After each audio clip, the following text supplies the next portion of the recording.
We've been talking about the genius of Jesus, and the sermon, as I've said before, comes from a book called The Genius of Jesus. Erwin McManus wrote it, and so get the book if you haven't already. It's a great book. But we've talked about the genius of Jesus in his empathy, that Jesus Christ isn't just other than us. He's not just out there. It's not that he can't understand us, but that he understands us deeply and cares for us deeply because he's been where we are. He's been tempted. He's been persecuted. He's been hated. He's been pushed aside. He's experienced grief. The biggest things in our lives that we experience, we know Christ has experienced. So when he says that he will never leave us or forsake us, we know he's never going to leave us or forsake us, that he can empathize with us in our brokenness, in our suffering, in our struggles. He is right there with us. So the genius of Christ has been shown in his empathy. We talked about the genius of Christ being shown in his power, that he is the creator. John 1 talks about how Jesus has been around since the beginning and that God created all things through him. And so he is the most powerful. Yet he came here in his power to bring healing, to bring forgiveness, to bring salvation, to sit with those of us that are all of us that are in some darkness and bring the light. So he's shown us his genius in his empathy. He's shown us his genius in his power. And today I want to talk about how he shows us his genius in his grace. In his grace. Grace is an interesting word. Grace has a couple different meanings. Grace could mean simple elegance. We don't always talk about the simple elegance of Christ. The other meaning of grace is that it's undeserved favor. That's the kind of grace when it comes to church and when it comes to Jesus that we like talking about, is the undeserved favor part. But what about the simple grace part? I mean, think about, so has any of you been watching any of the Olympics? I think of grace when I watch the figure skaters. Pretty graceful. I think it's graceful when I see the speed skating even. It's just because you watch the speed skating, Des and I, it came on and Des said, are they even racing or warming up? Because it just looks so graceful going around there. Even they're going like 210 miles an hour, right? Graceful. The skiing, the downhill skiing, I especially find to be incredibly graceful until it's not, right? You know. Des has made me start skiing here lately, and I just want you to know, if you came and watched me ski, you would see just a picture of grace going down until it's not. But there's that simple elegance, right? Then there's the undeserved favor. How many of you have experienced the undeserved favor of God in your life? Oh, say amen. Don't raise a hand.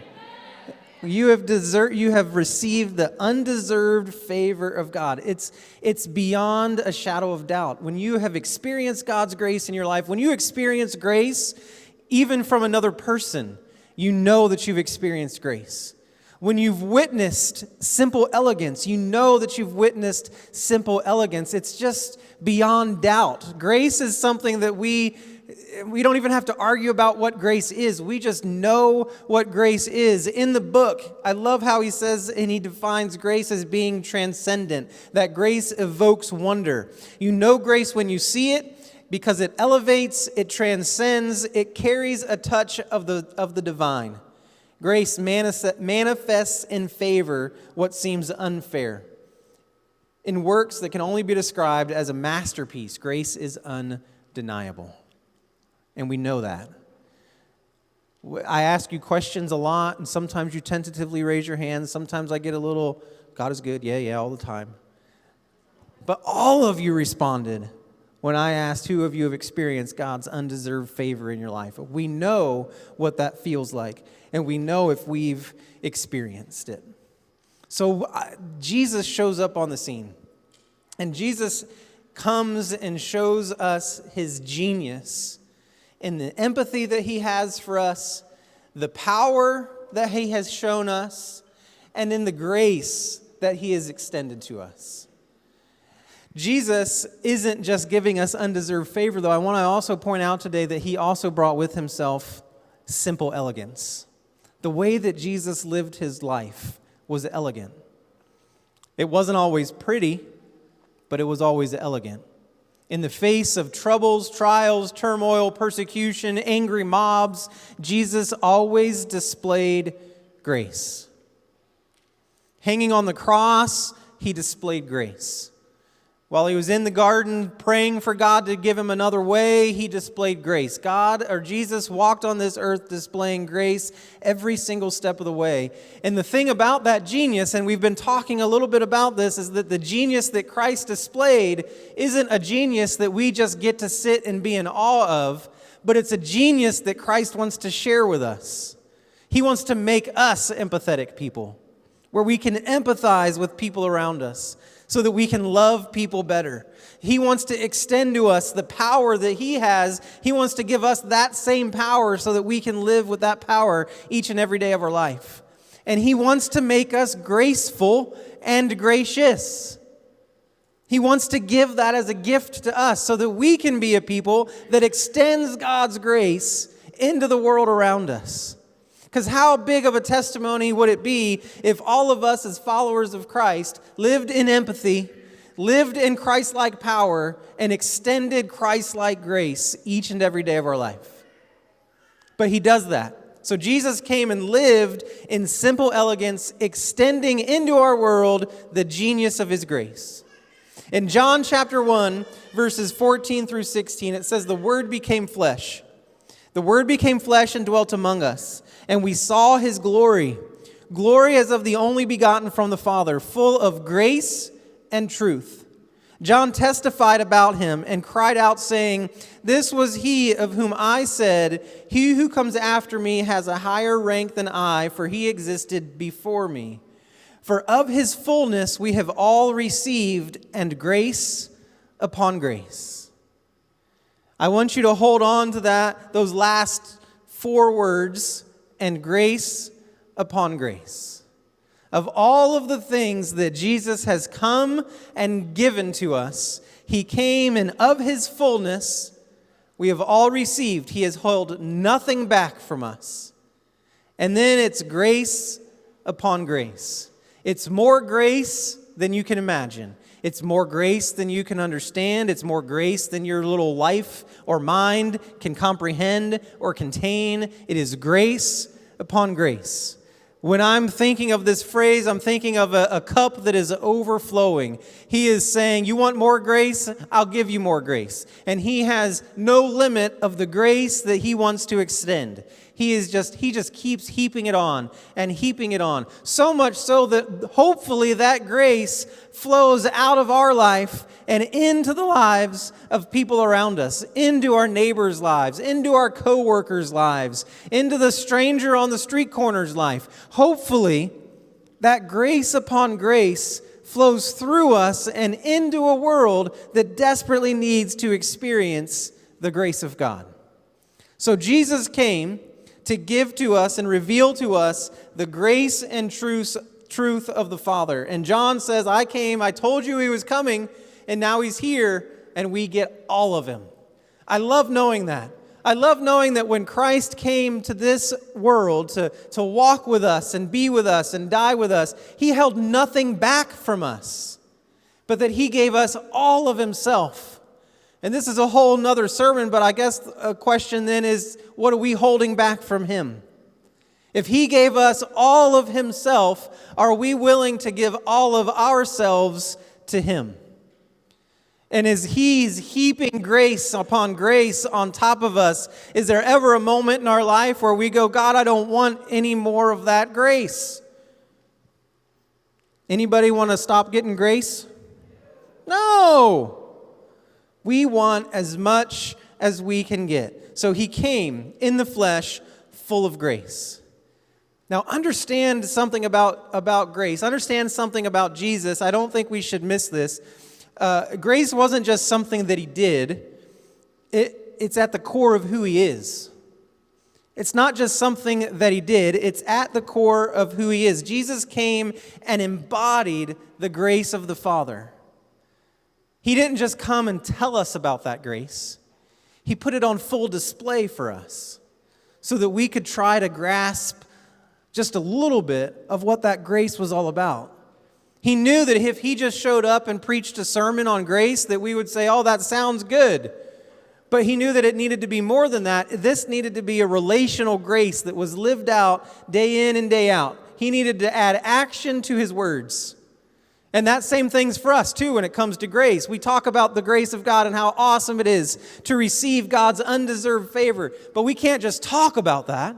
We need to be people that embody it.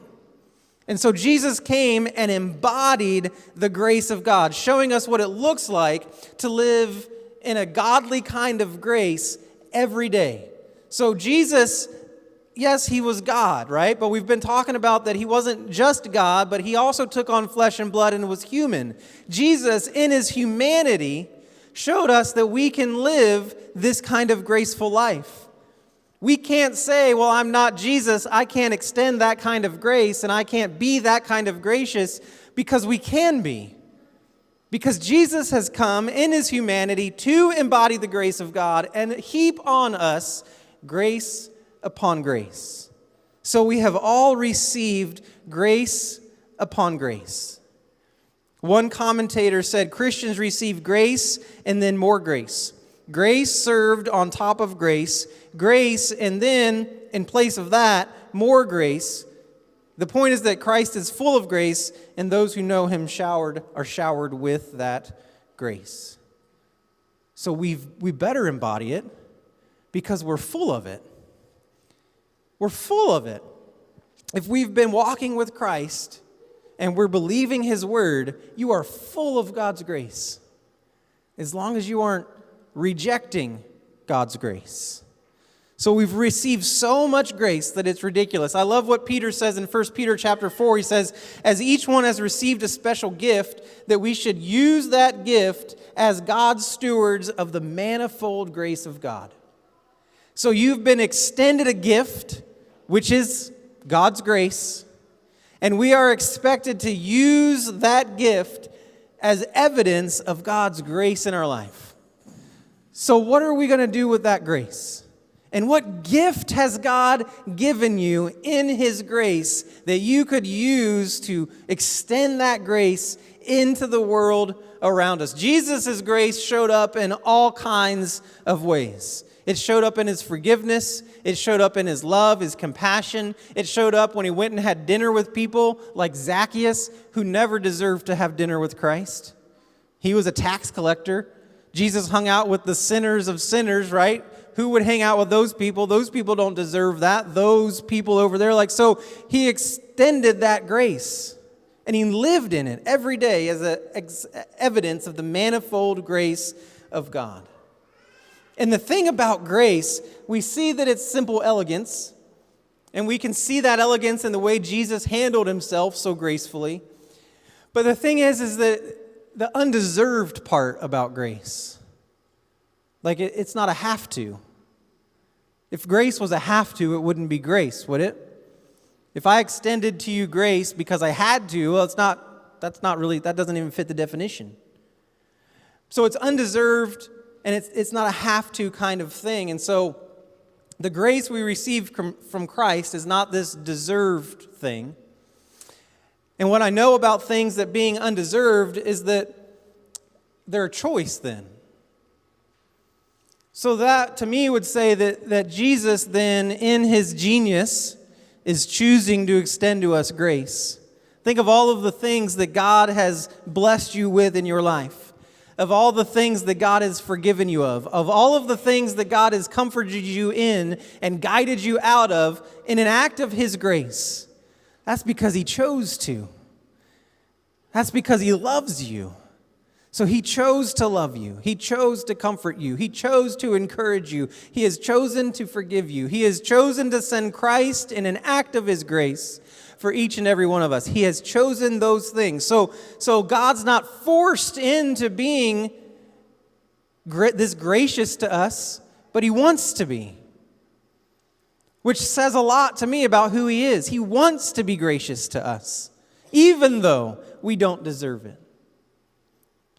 He wants us to live in elegance and simple elegance, to be able to navigate hard times in life and to be able to get through the strenuous and stressful things. He wants us to do that. He's choosing to give us the power and the empathy to do that. He's choosing those things for us. I mean, in the Old Testament, we see a God who floods the world to get rid of sinful humanity. He can choose to do that.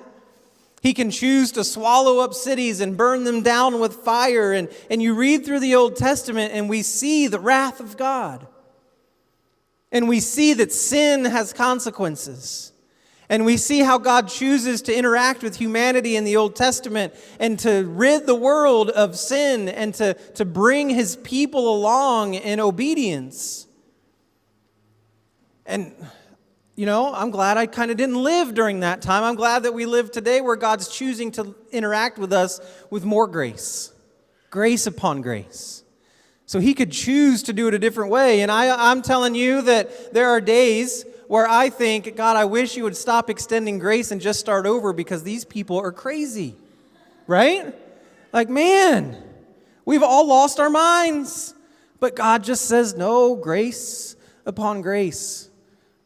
And it's just like, I don't have that much grace. You better give me some more, right? I need some more grace. So he didn't have to do it, but he comes and he does it. And he chooses to give us this grace.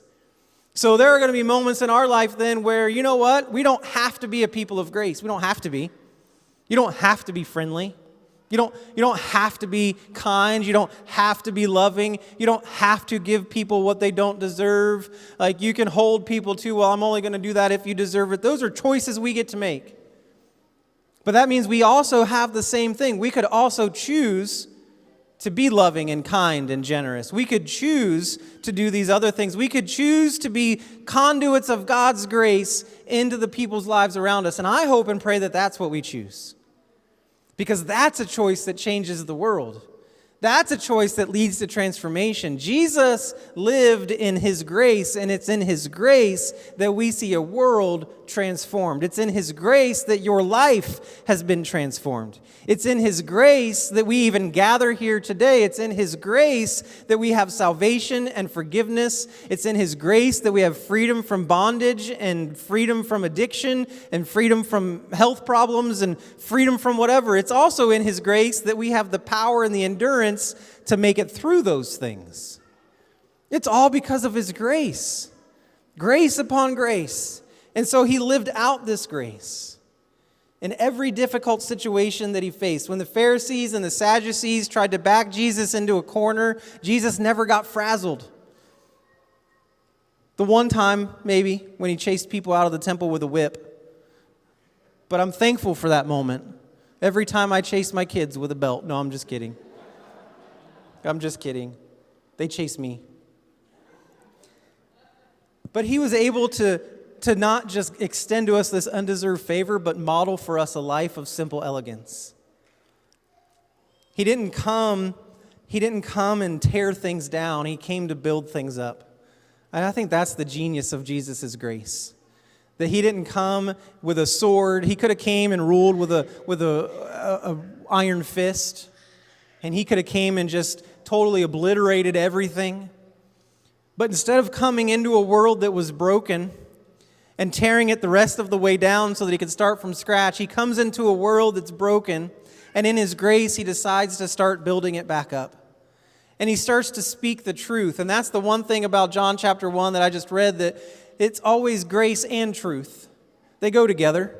And so he showed up in this world, and he was able to live in this world and not get frazzled by its chaos and not be overcome by its violence with angry mobs and angry people. He wasn't overcome with its hate. He just kept living in grace. And that's when I see the undeserved favor and the simple elegance of Christ. So he's able to speak this truth in grace, like when he told the woman to go and sin no more after she had been caught in the very act of sin, or pointing out to the Samaritan woman that she didn't have one husband, but she had like 10. Like he always found a way to confront the sin, but to always do it in grace. It was just elegant. It was like watching the gold medalist downhill skier come down the mountain. I watched a video the other day of one of the downhill skiers that didn't make it through the little gate things, but he just plowed right over it. That wasn't graceful. Jesus could have done that, but he decided to come gracefully into our midst. He decided to come gracefully into our life. Not so that he could tear us down, but so that he could build us up. In Matthew chapter 26, I think this is one of the most magnificent pictures of the grace of God. It's when he was with his disciples. It was the night he was being betrayed. It says, while he was still speaking, Judas, one of the 12, came up accompanied by a large crowd with sword and clubs. He came from the chief priests and the elders of the people.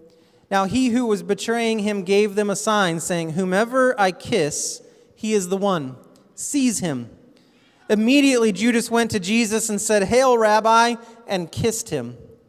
And Jesus said to him, Friend, do what you have come for.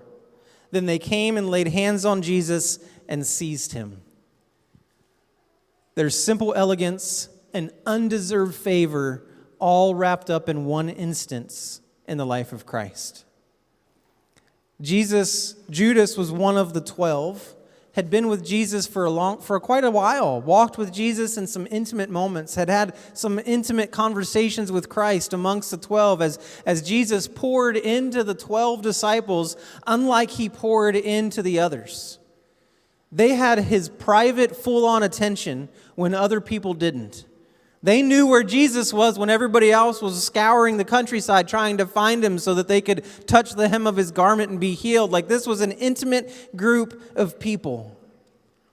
And so I can't imagine the kind of hurt that Jesus must have felt when one of those intimate groups, one of those people from his core group of people decided to betray him. I want you to think about your closest friend group. The people that you trust to watch your kids, the people that you trust with your life, with all of your life secrets, if one of those people decided to betray you. And not just talk about you behind your back, but, have you strung up on a cross to die. This is what's happening here with Jesus. And so this guy comes with a whole big army of people. Which bothers me, because Judas should have known. When has he ever seen Jesus fight? When has he ever seen Jesus attack anyone? When has he seen Jesus ever be violent or angry? Why did he think he had to bring a whole army of people to take his friend? It just seems like a really, a messed up thing to say about, I've been with you this long time, but now I don't trust you. I think I need a whole army of people to come and arrest you. And then he shows up and he says to him, Hail, Rabbi. Rabbi was kind of a special phrase, a special title. It meant you were my teacher. I respected you. I'm going to learn from you. I'm going to listen to you. There's a little bit of reverence in that. Right? And it's supposed to signify a relationship between some people. You're not just going to turn over your rabbi. But he comes up to him and says, Hail, Rabbi. I don't know if there was sarcasm in that when he said it. But he says it, which also is like a slap in the face to Christ and all that Christ has been about this entire time that he's been here. And then he kisses him. He kisses him, a sign of an intimate relationship, intimate knowledge of one another. Like, that's a big deal. I don't let any of you kiss me, except for Des. But still, I'm just saying, that's an intimate thing. And he uses that intimate moment to betray him. And he takes this army and this betrayal into a private, intimate place where they have hung out before and prayed to the Father before together. And so the whole thing is just so messed up. And Jesus' response to this whole thing is, friend. Friend, do what you have come for. Friend, this guy's still your friend? When we get to heaven, we can talk to Jesus about what friendship's all about. Because, that's not a friend to us. But he still calls him friend. And I guarantee you he still loves him. And you know what? He still died for him. And he still extended grace to him. And he still gave him what he didn't deserve. Even though he knew he was going to betray him. Even though he knew he would call him rabbi and not mean it. Even though he knew he would kiss him and not mean it. Even though he knew for 30 pieces of silver he would turn him over to be hung on a cross. But Jesus still said, friend, come what you have done. Do what you've come to do. Let's just move on. Simple elegance of Christ, not to get angry, not to be like you know, a few names that we can't say from up here. You know, like, you crazy guy. So, but he doesn't do that. Just, friend, do what you've come to do. All the other disciples are super angry, especially Peter, because right after this, Peter cuts a dude's ear off. And then Jesus is like, whoa, Peter, you can't do that. And then he heals the guy's ear. That's crazy grace. Grace upon grace, all over the place. And it's hard for us to even wrap our minds around that Christ came to live in simple elegance and to extend to the world the very things that we don't deserve. To call us friends when we call him rabbi but don't mean it. To call us friends when we kiss him on the cheek, but we turn our back the next day. To call us friends when we continually deny him before others. To call us friends when we think about him last instead of first. He still does that for us. He still does that for us constantly. And we can't always wrap our mind around it. Erwin McManus in the book asks these questions. Why would you heal the wound of your enemy and then allow your enemy to wound you with a fatal blow? Why would you choose to still love the very one who betrayed you? Why would you not use force against those who know only hostility? And the answer is because grace upon grace. Grace upon grace. And this kind of grace seems impossible and unrealistic to us. It seems like it's the only way we see that grace is when God shows that grace. The only way we can receive that grace is when God gives us that grace. And there's no way you and I can live in that grace except that we can. And we should. We live in a world that has no grace. We live in a world that is quick to anger and really slow to forgive. We live in a world that holds grudges, seeks revenge, is ready to go to war. We live in a world that's full of anger. We don't even know what we're angry about, but we know we're supposed to be angry. We live in a world that's full of evil. We live in a world that's full of brokenness and chaos. This is the world we live in. And grace doesn't have a very good spot in that world. It's not very open to grace because grace, just like empathy, sometimes comes off as weak. But grace, the genius of it, is that it's the most powerful way we can live. It's the most powerful display of God that we can show the world. And it's not in power and might that we change a society. It's not in power and might that we've been changed. It's in grace that we've been changed. And so it's in grace that we see a community transformed. It's in grace that we see lives transformed. It's in grace that we see people come to know Christ. It's in grace that cities are saved and that cities are transformed. It's in grace that we see violence stop. It's in grace that we see addictions broken. It's in grace that we see all these things happen. And God's the one that can do that and enable us to be his tools and instruments of that grace in our broken world. And God knows how messy our life is. And God knows how hard and difficult that is. And he knows we're not always going to get it right. And he knows we're going to have days where we need more grace than we needed the day before because it's just one of those days. There's a story in Matthew chapter 13 where Jesus is telling a parable of some seeds that were scattered. And that when the man that spread the seed was asleep, the enemy came in and sowed some weeds amongst the seeds. Some weed seed. Anyway, you get the picture. There were two different kinds of seeds that were sown. Good seeds and bad seeds. But then when the crop started to grow, what came up? The good and the bad. The wheat came up and the weeds came up. And so then the servants came to the master and said, what should we do? Should we go out there and attempt to weed the garden to get rid of the weeds so that the wheat can grow? And the master said, no, you better just let them both grow. Otherwise, you're going to end up pulling out the wheat along with the weeds. But let's let them grow so that eventually, once they've grown enough, we can differentiate between the weeds and the wheat, and then we can just get rid of the weeds. And so you read that parable and you're like, what is he talking about? He's talking about our world. He's talking about our life. We are scattered amongst the weeds. And God in His grace, He knows that it's going to take a tremendous amount of grace to get us separated from the weeds so that He doesn't just destroy us all as He tries to cleanse the world of the weeds, of the evil. So God in His grace is sowing grace everywhere so that the wheat grows, so that we can grow stronger than the weeds. And then at some point, the weeds are going to be pulled out and the wheat's going to be left. God is at work in our world like that. God is at work in your life like that, where He is carefully and surgically in His grace pulling the weeds out of your life so that you can grow and be strong and be healthy. So He understands grace isn't always pretty.